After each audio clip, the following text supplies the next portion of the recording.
Herkese merhaba arkadaşlar. Kanalıma hoş geldiniz. Yepyeni bir videoyla yine sizlerleyiz. Uzak Şehir dizisinin başrol oyuncusu Sinem Ünsal'dan yepyeni muhteşem görüntüler geldi arkadaşlar.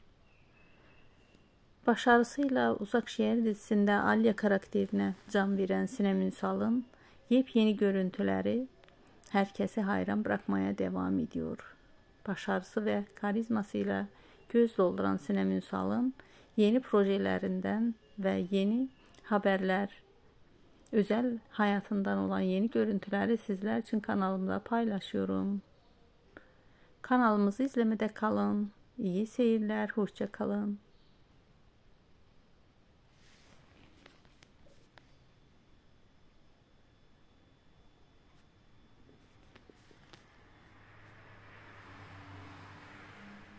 En yeni görüntüler ve en yeni haberleri bulmak için kanalımızı takibe alın. İyi seyirler, hoşça kalın.